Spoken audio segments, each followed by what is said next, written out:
সুপ্রিয় দেশবাসী, আপনারা সবাই জানেন যে চট্টগ্রাম, সাতকানিয়া, লোহাগাড়া এবং চন্দনা থেকে শুরু করে প্রত্যেকটা এলাকায় কিন্তু বর্ষার পানি এবং বৃষ্টির পাহাড় থেকে নেমে আসা ঢল, প্রায় লাখো মানুষ কিন্তু পানিবন্দী।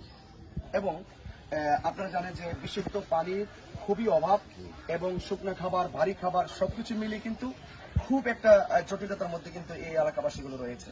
সুতরাং চাহিদা কিন্তু অনেক, কিন্তু আমরা আমাদের সামর্থ্য অনুযায়ী কিন্তু আমরা ফেসবুকের পাতায় যখন দেখেছি যে এই অবস্থা, আমরা কিন্তু রাতে ঘুমাতে পারিনি, সে দূর থেকে ছুটে এসেছি।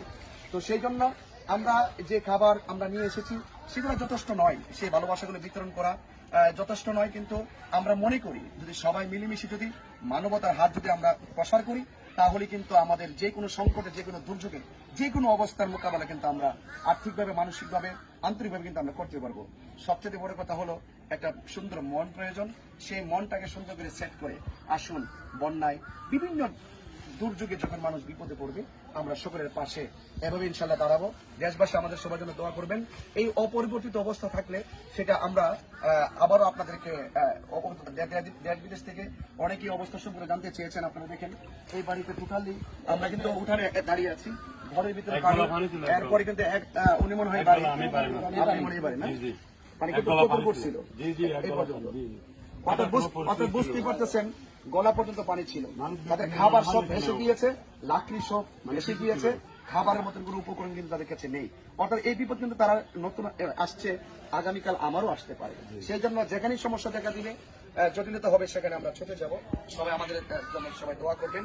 আর আমাদের সাথে আছেন আল্লামা মুফতি গোলাম কিবরিয়া শেখ, আমার স্নেহাস্পদ গোলাম রব্বানী কাশিমি শেখ এবং আল্লামা এনাম রাজা কাদরি শেখ এবং এক ঝাঁক তরুণ যোদ্ধারা এসেছেন এবং এলাকাবাসীরা আমাদেরকে পেয়ে অত্যন্ত খুশি হয়েছেন। অনেক মা বোনরা বলেছেন যে আমাদেরকে তারা ফেসবুকের পাতায় দেখে, ইউটিউবে দেখে। আজকে যে আমরা এসেছি তারা আমাদেরকে অনেক দোয়া করেছেন। আসলে ভালোবাসা যেখানে, দূরত্ব কোনো ব্যাপার না, আমরা যতই কষ্ট করি না কেন, দূরত্ব ইনশাল্লাহ কোনো ব্যাপার না।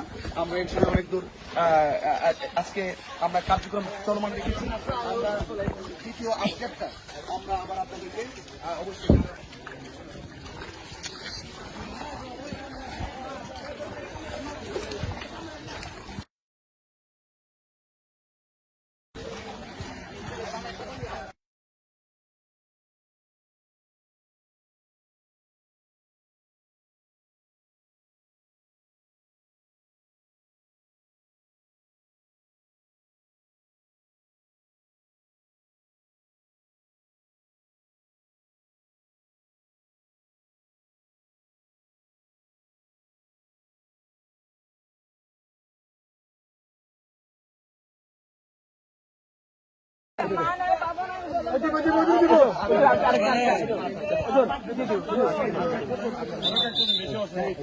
আমাদের দোয়া করবেন ইনশাআল্লাহ।